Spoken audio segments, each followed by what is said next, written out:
Ok, estamos estudiando el libro de Apocalipsis y en esta noche, hermanos, vamos a adentrarnos a la sección que corresponde a los sellos, particularmente los primeros seis sellos, ¿no? No vamos a ir detalle por detalle, verso por verso, no tenemos tiempo, pero en esta noche, en este tiempo que nos resta, ¿verdad? Menos de una hora, vamos a concentrarnos en cómo nosotros podemos interpretar y cuál es el significado de los sellos dentro de la estructura del libro de Apocalipsis. Entonces, la sección que nos compete la vamos a leer, le voy a compartir mi pantalla y vamos a leer, ustedes de la suya, yo voy a leer acá en, déjenme ver,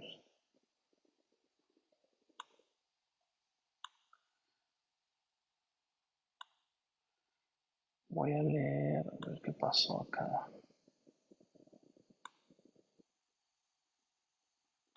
Ok, ahora sí la tengo. ¿Pueden ver mi pantalla? No, no, creo que No, no. todavía no. Ok, listo, ahora sí la pueden ver, ¿correcto? Sí, Ok, vamos a leer los sellos en esta sección de Apocalipsis. Algunos dicen, algunos autores dicen que aquí es donde empieza verdaderamente el contenido del libro de Apocalipsis, ¿verdad? Recuerde que aquí hay mucho simbolismo. Yo creo que para todo intérprete de Apocalipsis, lo importante es no perderse entre los detallitos, ¿no?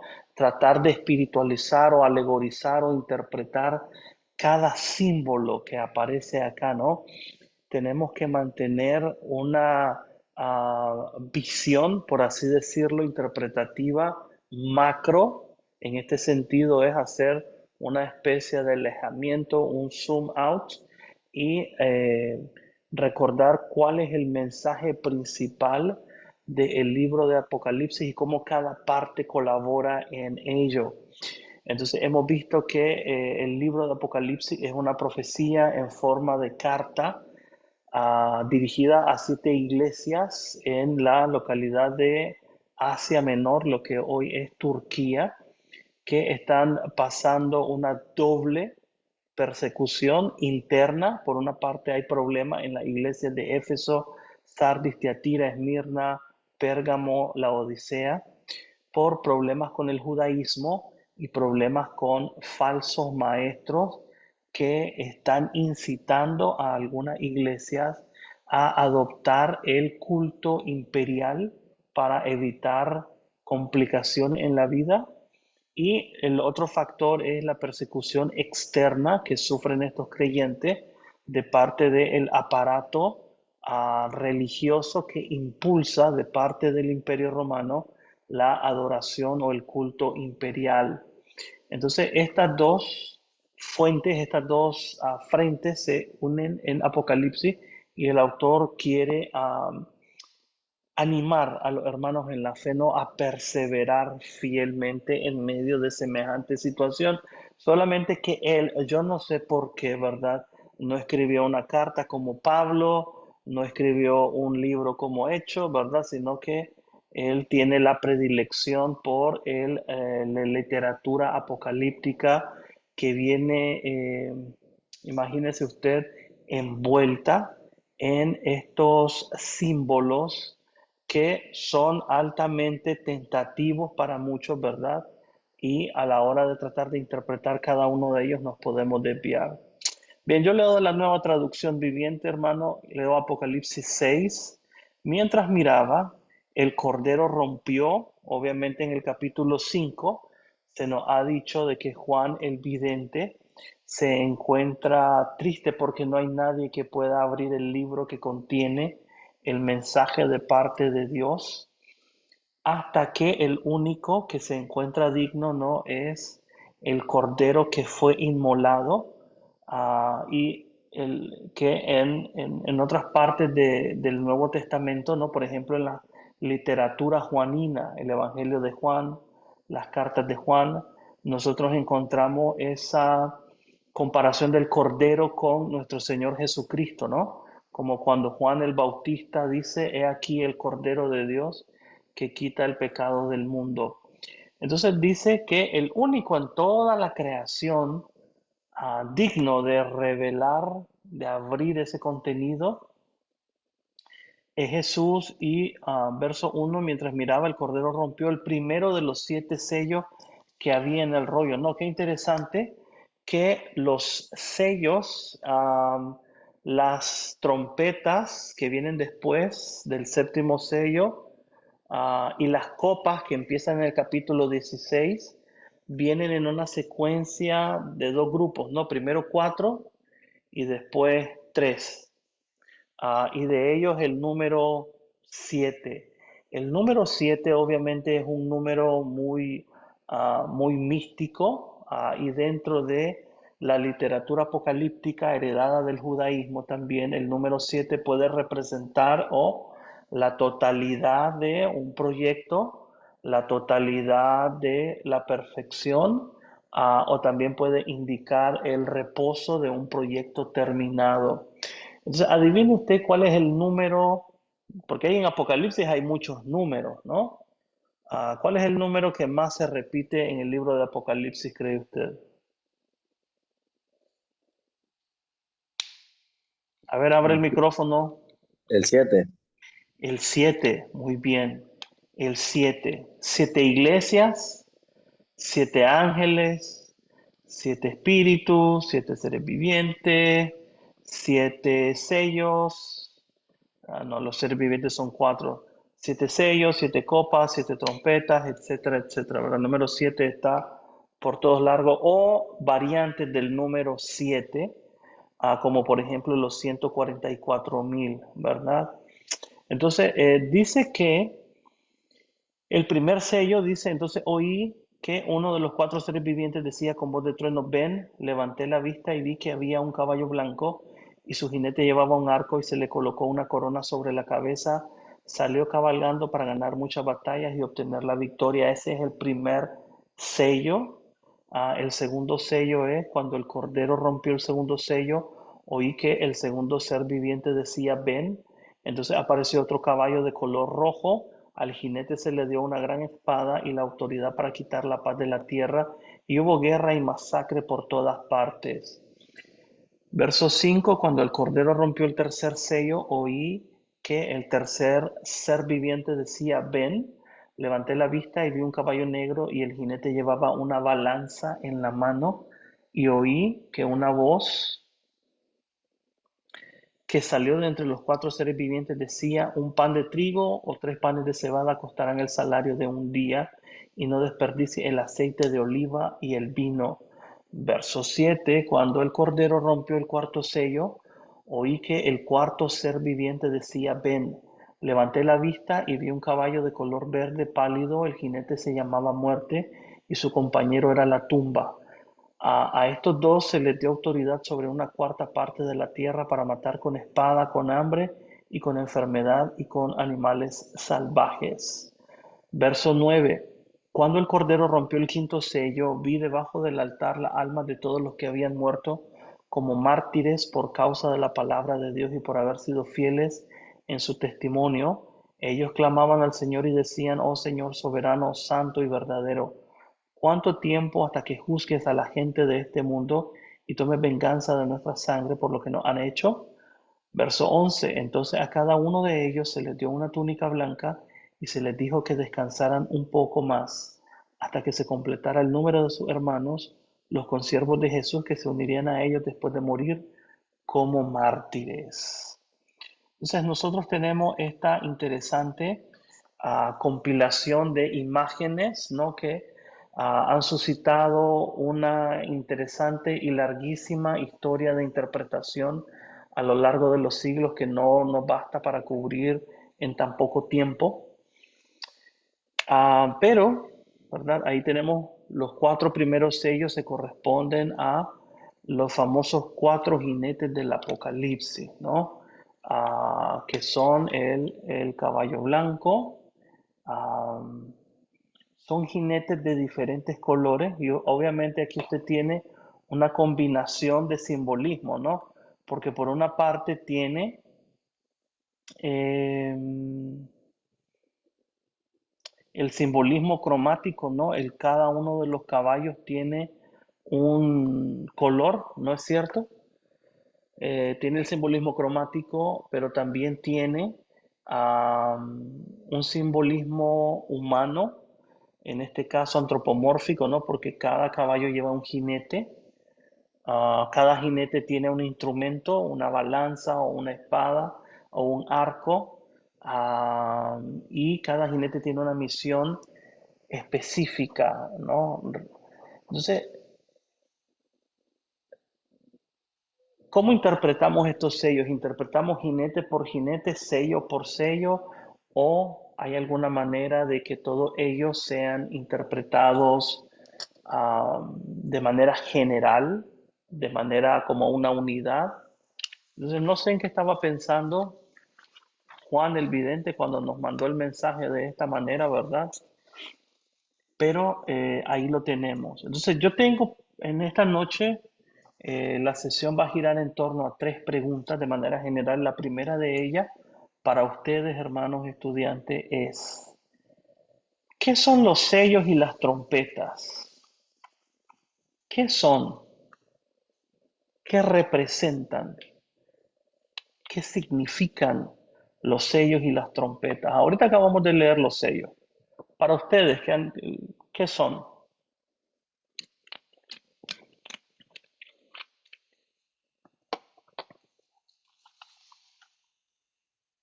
Por ejemplo, tal vez nos inaugura la conversación Byron, que Byron fue el que hizo la tarea sobre los siete sellos, ¿no? El capítulo 6, verso 1 al 7:1. Byron cubrió esta sección. Byron, en pocas palabras, ¿qué opinas que son los sellos?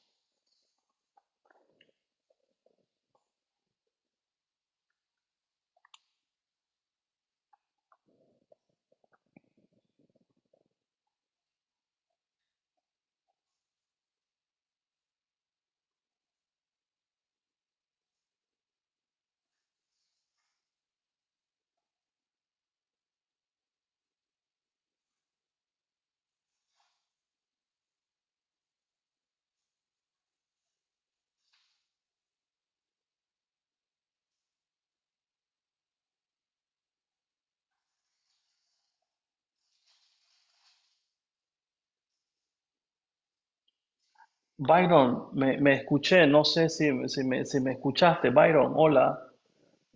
Gracias, hermano. Buenas Eh, noches, Byron. los sellos, yo lo estoy tratando de recordar ahorita, lo que son. Aquí yo tengo tu tarea, estoy viendo el documento acá, ¿verdad? Que me entregaste. Eh, Después de haberlo leído, ¿tú qué opinas? ¿Qué son los sellos? ¿Qué cosas son los sellos? Si te lo sirvieran en un plato como comida, ¿qué dirías? ¿Qué tipo de comida es eso? Por ejemplo, ¿con qué se come? Según la lectura, tiene que ver mucho con un tipo de escasez, de desastres, que son lo que relatan los primeros cuatro, y ya Bueno, hay uno de los cuatro no marcan escasez. Hay uno, el jinete negro, el segundo marca escasez. sí, el segundo, y ya el cuarto tiene que ver mucho con la muerte. Ok, con la muerte, ¿verdad? Muy bien, pero si le pudieras poner un nombre, ¿qué- ¿cómo lo describirías? ¿Qué son los sellos? Son tipo consecuencias Consecuencias, las muy bien, acciones, de... del hombre. Ok, entonces, ¿son los sellos originados por el ser humano? Porque si son consecuencias de las acciones humanas, son originados por el ser humano. ¿De dónde vienen los sellos? ¿Quién los envía?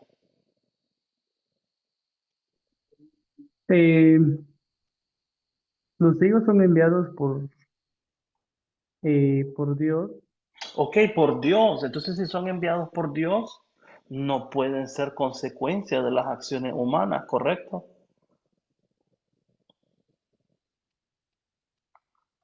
Es una, bueno, son enviados por Dios como una respuesta a la pecaminosidad del ser humano. Ah, excelente, Byron. Ahí está. Yo sabía que tú sabías, Byron. Muy bien, ¿verdad? Entonces, los sellos, gracias, Byron, vienen a ser de parte de Dios sobre los seres humanos. ¿Qué cosa? ¿Cómo le podríamos llamar? ¿Se podríamos poner un título?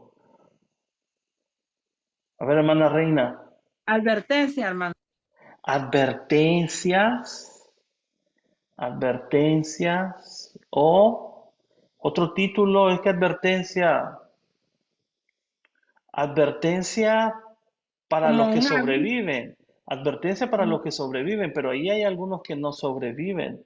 Ya para ellos no sería advertencia. ¿Qué sería para los que no sobreviven?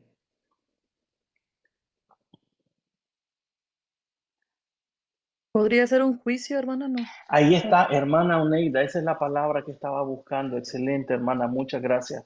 Son juicios, juicios de Dios. Tanto los sellos como las trompetas, como las copas de la ira, la fuente, el origen de ellos es Dios. Dios es el origen y eso no debe, hermano, extrañarnos. A veces nosotros pensamos, ¿verdad?, que de Dios solamente pueden venir las cosas buenas, ¿no es cierto? Pero hay cosas que también vienen de Dios, como decía Byron, ¿verdad? Consecuencia. En este caso, los jinetes representan juicios de Dios en la historia. Entonces, eso es lo principal, hermano. ¿Qué son los sellos? Mire, yo sé que usted tiene el libro y puede nadar en los detalles como a usted le plazca sobre el caballo blanco, el caballo negro, el caballo rojo. Ahí está el libro, para eso lo tienen, pero en este lugar no tenemos espacio para comentar todo lo que el libro dice. Por eso lo mandé a leer. Pero lo importante es que usted no pierda de vista que los sellos, a la hora de interpretarlos, vamos a interpretarlos como juicios de Dios. ¿Dónde ocurren esos juicios de Dios? ¿En qué lugar?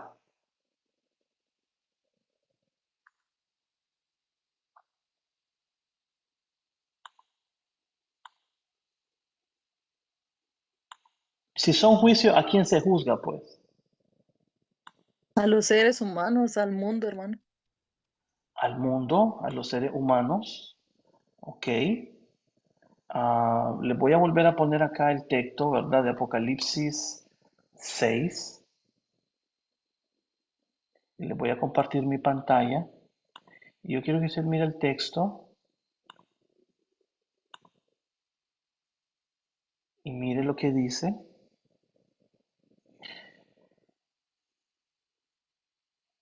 Por ejemplo, el primer jinete, el blanco, ¿verdad?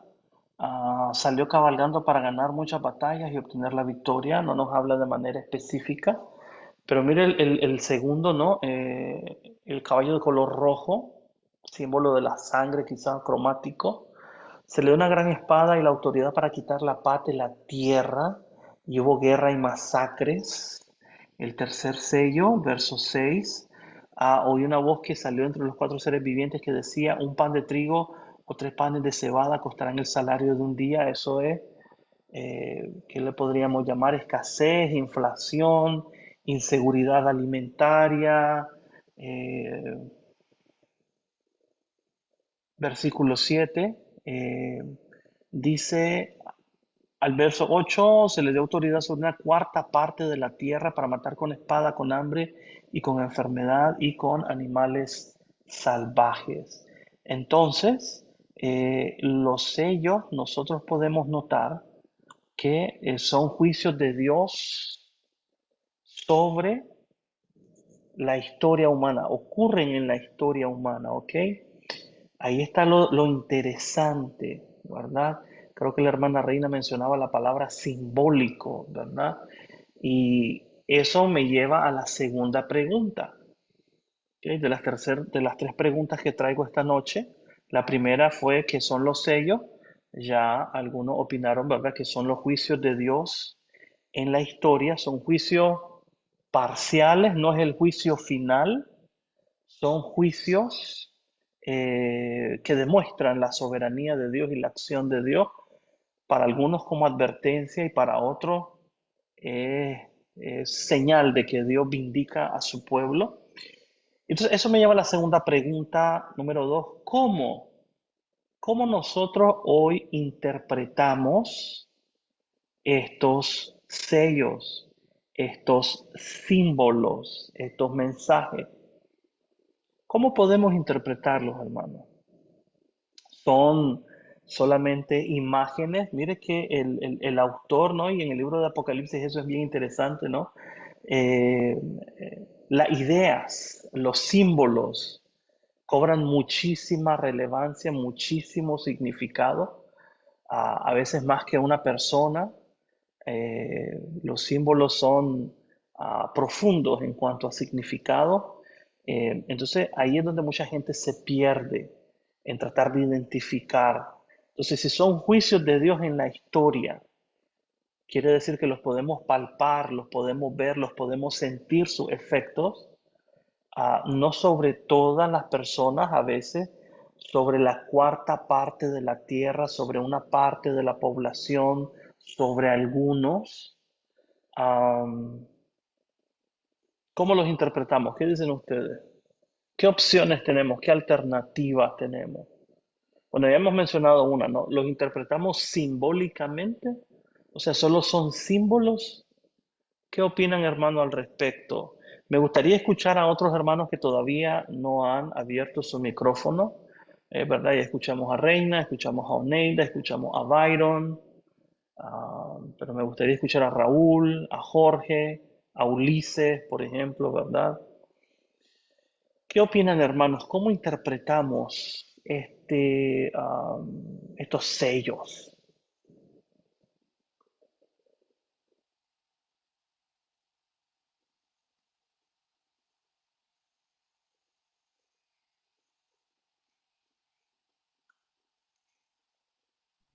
Bueno, en principio, hermano, Mano me parece Raúl y luego Ulises. que lo interpretamos así como juicios de Dios y lo interpretamos como que están por ocurrir o van a ocurrir en Ok, algún momento, ok, ¿verdad? escuche eso. Están por ocurrir, O están que por van a ocurrir en ocurrir algún momento. o que pueden ocurrir en cualquier momento, un sentido de inminencia. La idea quizá es al final, ¿verdad? Como que al final va a ocurrir esto. Ok, al final va a ocurrir eso muy bien. ¿Qué opinan? Antes de escuchar a Ulises y su propuesta, ¿verdad? ¿Qué opinan de la propuesta del hermano Raúl? Esa es una de las maneras de interpretarlo, es de que en algún momento futuro, puede ser pronto, puede ser más tarde, van a ocurrir. Es un futuro desde nuestra perspectiva hoy en el año 2025, es un futuro desde la perspectiva de los creyentes a los que se escribió el libro de Apocalipsis. Es un futuro desde qué perspectiva. Quizá, hermano, como una revelación divina. Una revelación divina, ¿verdad? ¿Ok? Es una revelación divina, claro que sí, por supuesto. ¿Se acuerda que yo los mandé hace un par de semanas a una de las tareas, no recuerdo si la segunda o la tercera, era la interpretación de la frase, las cosas que han de suceder pronto, pronto? Entonces, la idea que tienen, recuerda que estudiamos el milenio, dedicamos toda una sesión al milenio, que la mayoría de comunidades cristianas en los primeros siglos eran milenaristas, que ellos consideraban que iba a venir un periodo después del martirio, de paz, de prosperidad, de abundancia, y luego la segunda venida de Cristo, ¿no? Premilenaristas específicamente. Entonces, la idea que usted tiene de interpretar estos sellos como juicios de Dios en la historia podrían ser en el futuro, quizás algunos de ellos podrían ser en el futuro, pero el problema con la interpretación de que todos son para el futuro sería qué mensaje de aliento, de paz, de vindicación traería eso para las comunidades que están sufriendo en carne propia en el siglo primero.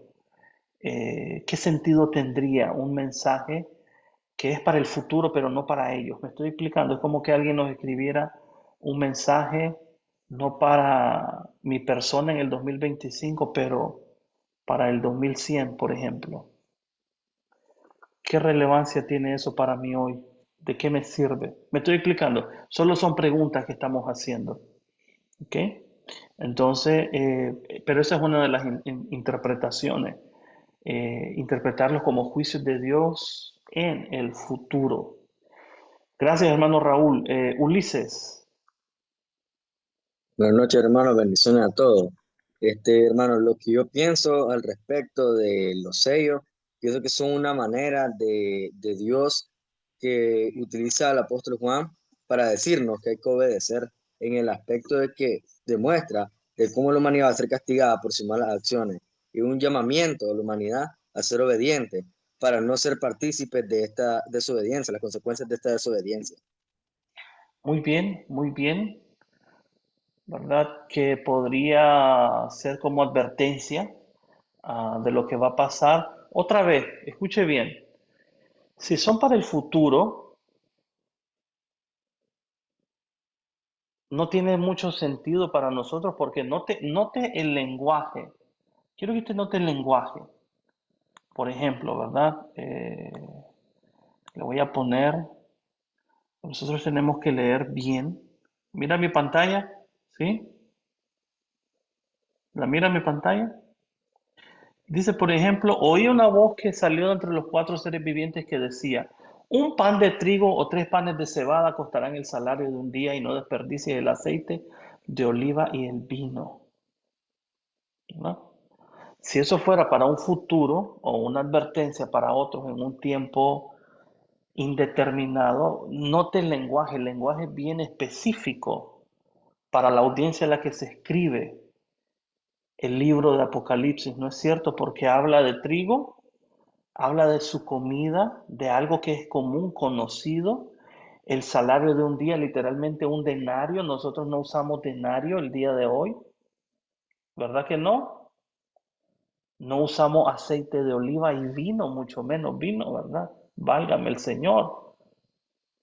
Hay iglesias en algunas partes del mundo que sí usan vino, pero nosotros, donde estamos ahorita, no. Entonces, yo quiero que note el lenguaje. Notó el lenguaje, ¿verdad? Si es para un futuro, utiliza un lenguaje que no tiene nada que ver con el futuro, sino un lenguaje que conocen, dominan y es de interés para la comunidad en el presente.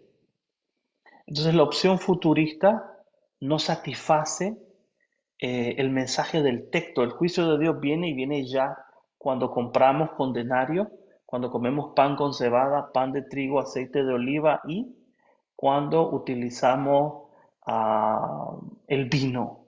¿Ok? Entonces, eso nos lleva a otra interpretación, ¿verdad? Pasado. ¿Serán juicios de Dios en la historia en el pasado? ¿Serán cosas que Dios ya hizo en el pasado? ¿Juicios que Dios ya ejecutó? Entonces yo creo que la pregunta que nosotros debemos de hacernos, hermano, es, antes de seguir, todavía estamos en la segunda pregunta de las 3 que tengo, ¿verdad? Tendremos que insertar una pequeña pregunta debajo de esta segunda y preguntarnos cómo actúa Dios en la historia humana. A ver, ¿cómo los autores bíblicos desde Génesis ven a Dios actuar en la historia humana? Detengámonos ahí unos par de minutos.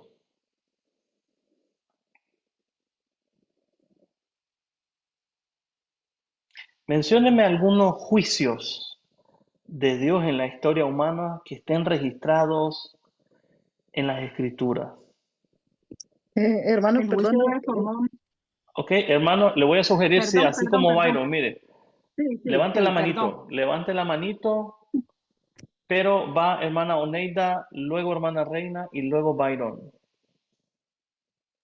Pido disculpas, hermano, es que No, no se preocupe, hermana, no hay disculpas, solo no puedo, para... no puedo utilizar todavía la aplicación del Zoom, entonces no sé cómo levantar la manita o algo, perdón, hermano. Puede hacer así, no se Ah, preocupe, perdón. pero Muchas éntrele. gracias. Bueno, por lo que yo estaba estudiando, como usted dijo, el material que usted nos proporcionó, me recuerdo que para la iglesia no era nuevo esa literatura apocalíptica, ¿verdad? Porque hay libros como Daniel, Esdras, estaba leyendo también otros libros, entonces, así como al pueblo de Israel se le advirtió, ¿verdad? Con los profetas Isaías y Jeremías de que si no hacían caso, pues iban a ser dispersados y todo eso, ¿verdad? Entonces, yo me imagino que por ahí va la respuesta que usted nos dijo, ¿verdad? Que Muy bien, hermana, excelente, nos ha encaminado muchísimo, ¿verdad? El pueblo de Dios definitivamente es consciente de la capacidad soberana que Dios tiene de actuar en la historia humana. Ahora, yo les pregunto a ustedes, ¿actúa Dios en la historia humana? Deme algunos ejemplos en la escritura de juicios de Dios en la historia humana. ¿Ok? Hermana Reina, deme uno, un solo ejemplo, uno. El juicio contra Sodoma y Gomorra, hermano. Ok, muy bien, el juicio contra Sodoma y Gomorra. Excelente, hermana. ¿Verdad? Ciudades puestas como ejemplo para castigar a la gente, ¿verdad? Buen ejemplo. A ver, ¿quién más había levantado la mano? Byron. Otro ejemplo sería el cautiverio babilónico o el pueblo de Israel. Excelente, muy bien, el cautiverio babilónico. Muy bien, el sitio de Jerusalén por Sennacherib. Ah, el diluvio, el éxodo, ¿no es cierto? La caída de Jerusalén en 586 a.C. por los babilonios, el exilio, el regreso del exilio, y la encarnación, el nacimiento mismo de Jesucristo. Entonces, los autores bíblicos tienen una gran capacidad que nosotros no tenemos. El día de hoy la hemos perdido. La capacidad de leer la historia para observar la manera en la que Dios actúa, la hemos perdido. Nos hemos totalmente desconcentrado porque nosotros hemos clavado nuestros ojos solo en la Biblia, solo ahí, como que si Dios se revelara en las páginas del libro. ¿Me estoy explicando? Dios no se revela primero en las páginas del libro. ¿Dónde se revela Dios primero? Todos estos actos que comenzamos a mencionar ahorita se revelan allá afuera, ¿no es cierto? En la historia, en el mundo humano. Porque si Dios solamente se revelara en las páginas del libro, tendríamos un Dios al que podemos abrir y cerrar y manipular y controlar a nuestro antojo, ¿no es cierto?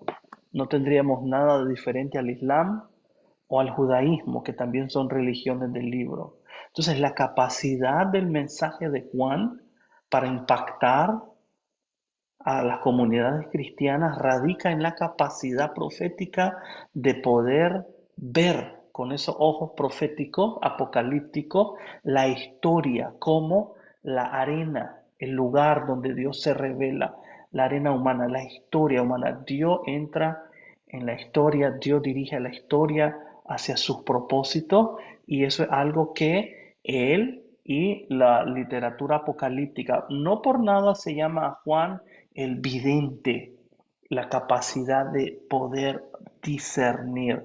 Entonces nosotros nos hemos perdido porque nosotros somos ahistóricos. ¿Se acuerda la conversación que tuvimos del milenio? Y decíamos, bueno, nosotros las iglesias de Cristo somos milenaristas. No, ni siquiera consideramos que el milenio puede ser una cosa que va a entrar en la historia. Me estoy explicando, porque para nosotros la historia no tiene sentido, pero para estas comunidades de fe a las que se les escribe, la historia es de vital relevancia, la capacidad de poder ver a nuestro alrededor. Por ejemplo, ¿cómo sabe? Le voy a dar la palabra a Jorge, ya te voy a dar la palabra a Jorge. ¿Cómo sabe, por ejemplo, verdad, que Le decía yo a los hermanos en la iglesia donde yo ministro acá en Texas, ¿verdad? De la cual nuestro hermano Jonathan, que está ahí, ¿verdad? Usted mira que dice iPad, pero se llama Jonathan.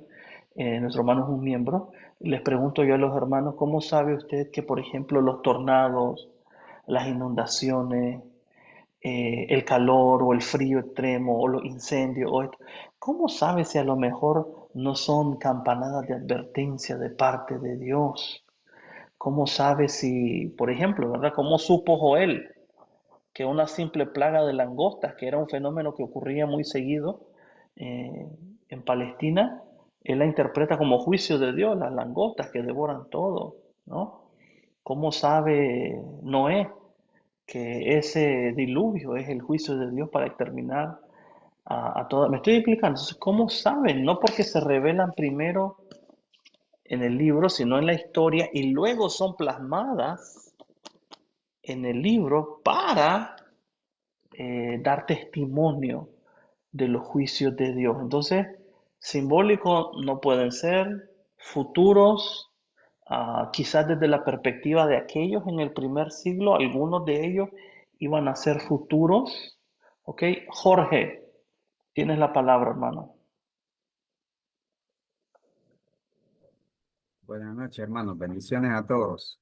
Bendiciones. Eh, Bien, sí, se mencionó y algo me adelantó un poco ahorita.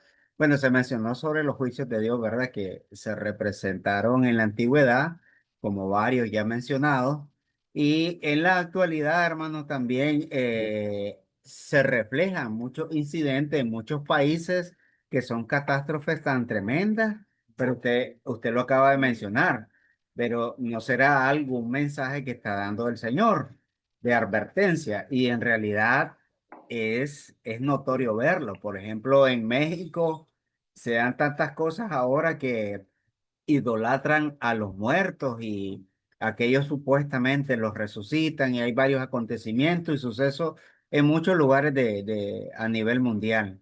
Entonces, Claro, la idea central aquí sobre muchos que dicen que el juicio de Dios es se pasa demasiado para la humanidad y en realidad, pues, en su mano derecha, ahí lo habla la palabra que tiene autoridad, la autoridad para con la humanidad, pero la idea central no se refleja y desde el comienzo, cuando Adán y Eva pecó, nosotros debemos de ser conscientes de que Dios interviene a través de la historia para cumplir sus planes de redención para la humanidad. Así de muy simple. bien, muy bien. Planes de redención, excelente, hermano.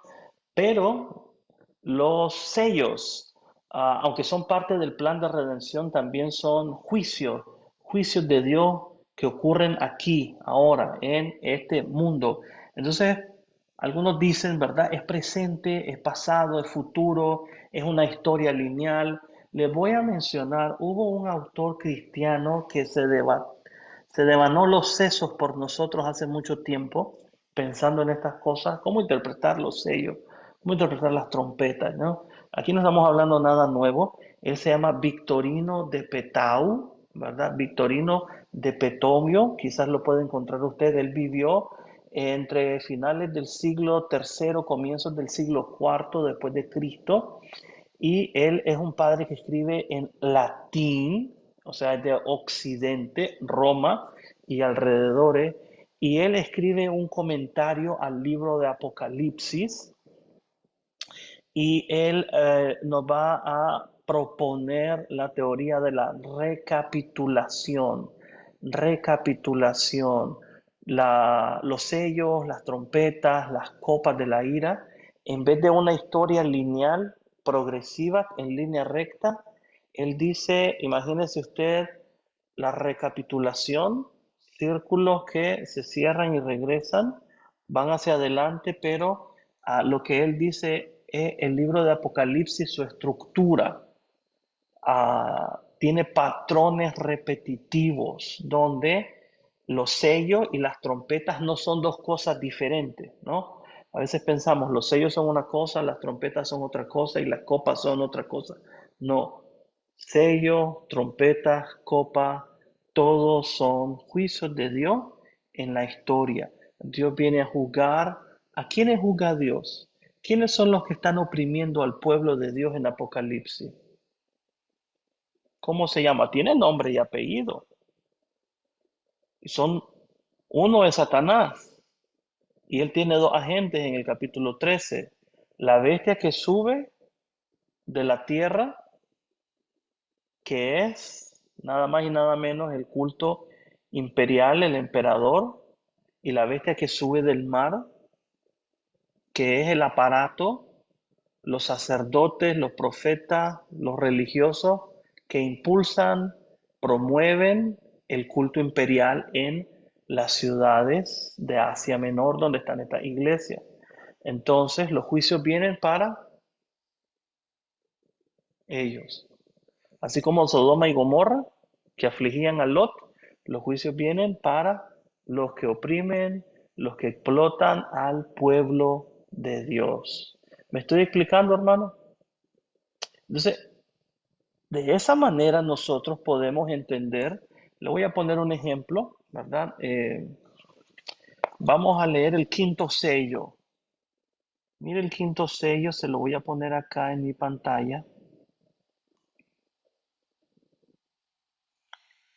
El quinto sello dice, cuando el Cordero rompió el quinto sello, vi debajo del altar las almas de todos los que habían muerto como mártires por causa de la palabra de Dios y por haber sido fieles en su testimonio. Ellos clamaban al Señor y decían, oh Señor, soberano, santo y verdadero, ¿cuánto tiempo hasta que juzgue a la gente de este mundo y tome venganza de nuestra sangre por lo que nos han hecho? Verso 11. Entonces a cada uno de ellos se les dio una túnica blanca y se les dijo que descansaran un poco más hasta que se completara el número de sus hermanos, los consiervos de Jesús que se unirían a ellos después de morir como mártires. Pregunta, porque yo ya lo he escuchado. ¿Se puede utilizar este texto para probar que hay vida después de la muerte?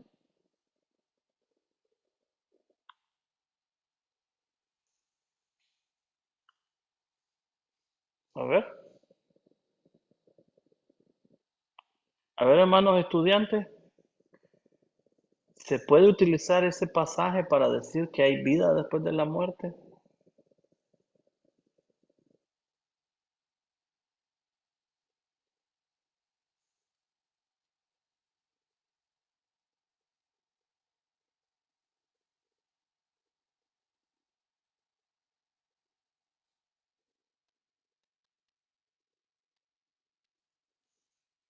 Yo lo he escuchado varias veces, ¿verdad? Utilizado como, dirían en inglés, un proof text. Texto de prueba, ¿verdad? Eso que nos gusta. Usted sabe que nos gusta poner el dedo en texto y decir esto lo prueba para cualquier doctrina o enseñanza o idea, ¿verdad? Entonces, la pregunta es, ¿para eso lo escribió Juan, el vidente, para decir de manera general hay vida después de la muerte? ¿O nos está diciendo algo? Se fija, ahí es por eso le digo que no se puede salir de la interpretación del mensaje del Apocalipsis para interpretar los símbolos de manera quirúrgica. O sea, yo extraigo este símbolo, lo aíslo de su contexto y entonces lo pongo en un tubo de ensayo, un laboratorio y de él hago lo que quiera hacer. No. Yo quiero que note, ¿verdad? Que en primer lugar, le voy a poner otra vez el texto acá.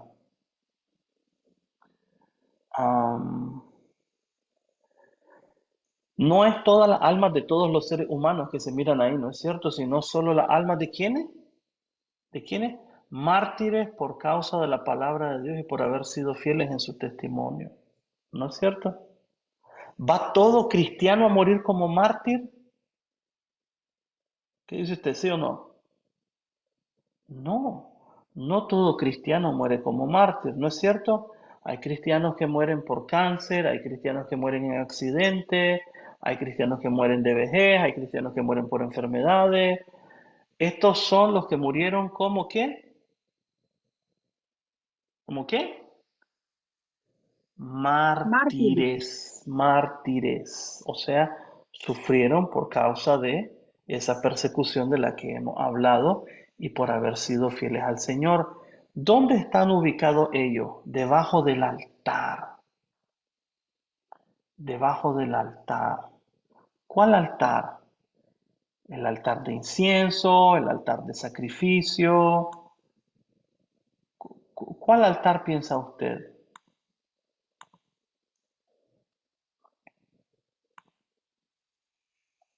¿Por qué están debajo del altar? Mire qué interesante.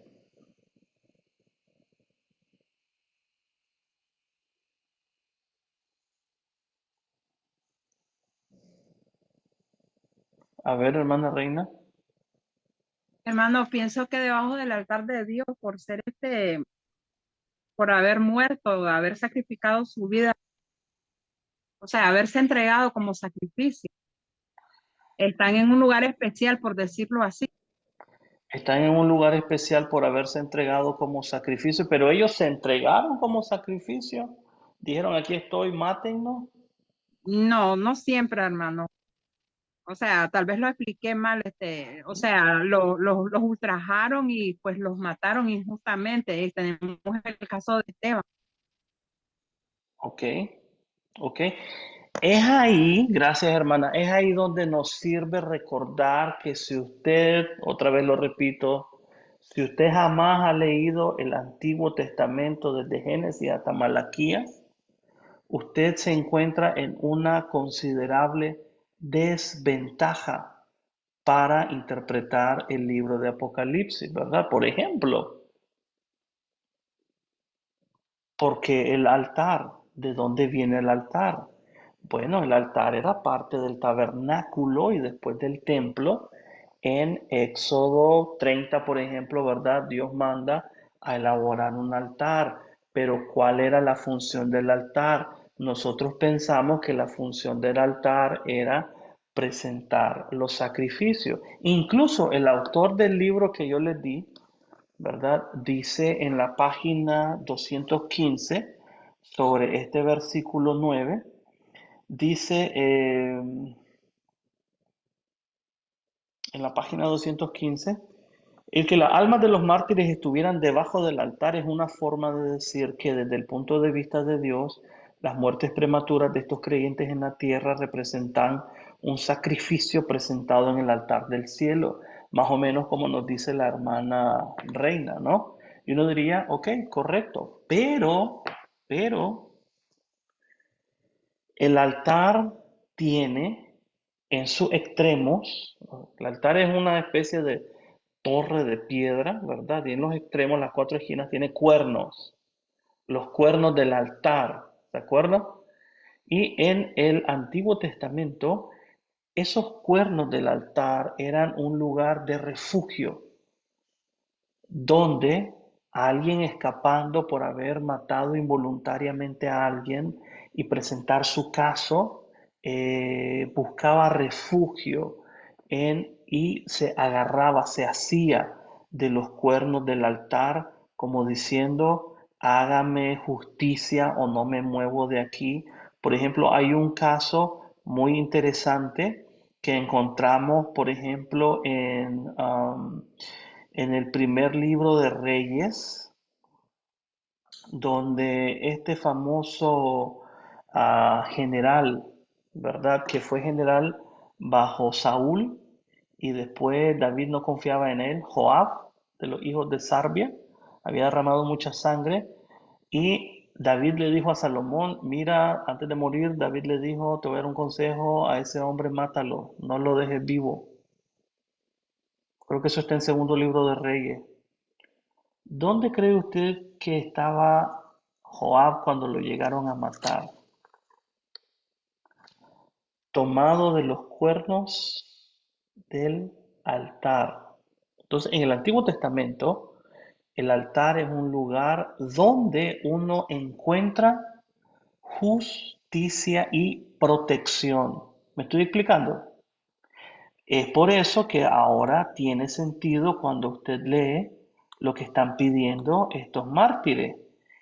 En el versículo 10, ellos claman al Señor y dicen, oh Señor, ¿cuánto tiempo hasta que juzgues a la gente de este mundo y tomes venganza de nuestra sangre por lo que nos han hecho. Entonces, eh, ese es un ejemplo, hermano, ¿verdad? De que si usted no está familiarizado con el Antiguo Testamento, que usted reconoce símbolos, lugares, mobiliario, vestuario, colores, animales, textos, pasajes del Antiguo Testamento, y usted los va a ver en Apocalipsis, usted va a hacer cualquier cosa de ellos, ¿me explico? Los va a interpretar de la manera que quiera, no de la manera que el autor, que es judío y que conoce muy bien el Antiguo Testamento, ¿ok? Lo utiliza. ¿Me estoy explicando, hermano? Hermano Ronald, Sí, hermano. Para concluir sobre la pregunta, ¿cómo debemos interpretar los sellos? ahí está. Esa es la gallina de los huevos de oro, ¿verdad? ¿Cómo debemos interpretarlos? No pueden ser simbólicamente, porque entonces yo le tengo una pregunta. Si usted me dice, vamos a interpretarlo simbólicamente, entonces ¿Dios actúa simbólicamente o Dios actúa de verdad? ¿Actúa Dios solo en las páginas de la Biblia o actúa ahí afuera en la historia también? Entonces lo vamos a interpretar, ¿verdad? En este curso como juicios de Dios en la historia que se repiten. Se repiten. ¿Por qué se repiten? ¿Por qué se repiten? Porque siempre, mientras Jesús no venga por segunda vez a acabar con el mal y el pecado, siempre van a haber fuerzas que se oponen y oprimen al pueblo de Dios. ¿No es cierto? En el primer siglo era el emperador y su sacerdote, o algunos judíos y falsos maestros dentro de la iglesia. Nos toca a nosotros el día de hoy reconocer cuáles son las fuerzas que oprimen a la iglesia. Escuche bien, a la iglesia, no a la sociedad en general, ¿ok? No a los inconversos, ¿correcto? Sino a la iglesia, al pueblo de Dios, para empezar a hacer una aplicación. Entonces, si usted está sufriendo una enfermedad, si usted está sufriendo tribulación, si usted está sufriendo necesidad económica, no necesariamente significa que este texto es para usted, pero es para la iglesia en su conjunto cuando es perseguida por los poderes de este mundo que se alían detrás de Satanás, ¿ok? Y conllevan al creyente a tomar la dura decisión, ¿no? De o pierdo mi vida o soy fiel a Cristo, bueno, pierdo mi vida y sigo siendo fiel a Cristo. Entonces, ¿cuál es el mensaje? Esa es la tercera pregunta. La primera pregunta fue, ¿qué son los sellos? La segunda pregunta fue, ¿cómo los interpretamos? Y la tercera pregunta es, ok, ¿cuál es el mensaje entonces que nos dan los sellos, las trompetas, las copas para la iglesia? ¿Cuál es el mensaje para la iglesia?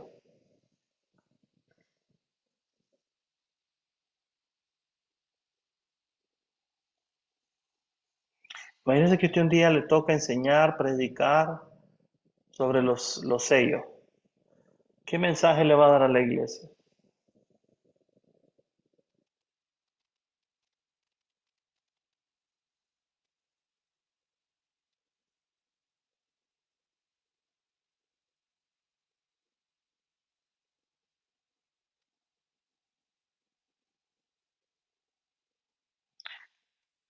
Ok, hermano Raúl. Hermano, en la parte que me tocó a mí, ¿verdad? Dice que siempre está la esperanza de por medio.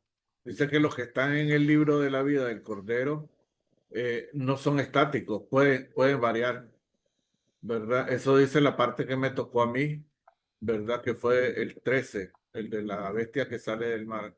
Eh, pero yo le puse en mi trabajo una opinión muy personal, ¿verdad? Hay muchas variantes de interpretación, por eso hay muchos autores, ¿verdad? Por ejemplo, un solo ejemplo le voy a poner, la herida en una de las cabezas, ¿verdad?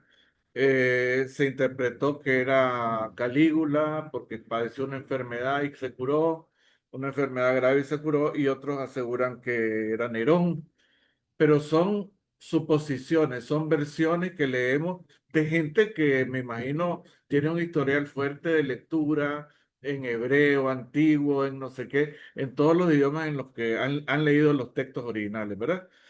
Pero para nosotros, decíamos también, la historia, usted decía, y el otro profesor nos decía, la historia está escrita por los vencedores, ¿verdad? ¿Hasta dónde es confiable esa historia que nos han contado?